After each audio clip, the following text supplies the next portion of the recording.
নমস্কাৰ বন্ধু বান্ধৱীসকল, আপোনালোকক মোৰ চেনেললৈ স্বাগতম জনাইছোঁ। বন্ধু বান্ধৱীসকল, দীপাৱলীৰ আগতে সাৱধান হওক এই কামৰ পৰা, নহ'লে ভয়ংকৰ বিপদ আহিব পাৰে আপোনাৰ জীৱনলৈ। তাৰেই দুটামান কথা লৈ আপোনালোকৰ ওচৰত উপস্থিত হৈছোঁ।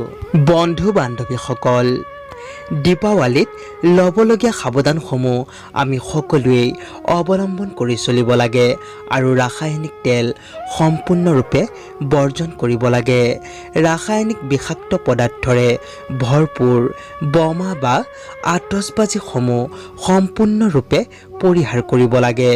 বোমাৰ পৰা হোৱা শব্দ প্ৰদূষণ আৰু বায়ুমণ্ডলৰ প্ৰদূষণৰ বিষয়ে সকলোৱে জ্ঞাত আৰু সকলোকে সজাগ সচেতনতা কৰিব লাগে। ঘৰ, চোতাল, বাট পথত বোমা সম্পূৰ্ণৰূপে বৰ্জন কৰিব লাগে।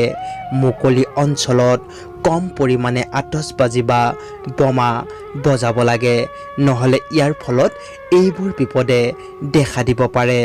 কাণৰ পৰ্দা ফাটি যোৱা, কাণত অহৰহ শব্দ হৈ থকা, মানসিক অশান্তি, নিদ্ৰাহীনতা, উচ্চ ৰক্তচাপ বাঢ়ি যোৱা, মগজু ষ্ট্ৰক, শিশু আৰু বয়োবৃদ্ধসকলৰ ওপৰত কুপ্ৰভাৱ, বায়ুমণ্ডলৰ ধোঁৱাৰ কুপ্ৰভাৱ, অক্সিজেন কমি যোৱা, ছাল, চকু, নাক, মুখত এলাৰ্জি হোৱা, হাঁচি, কাহ, কফ, শ্বাস প্ৰশ্বাসৰ সমস্যা হোৱা, এজমা ৰোগ বৃদ্ধি পোৱা আৰু বিভিন্ন চৰ্মৰোগ হোৱা।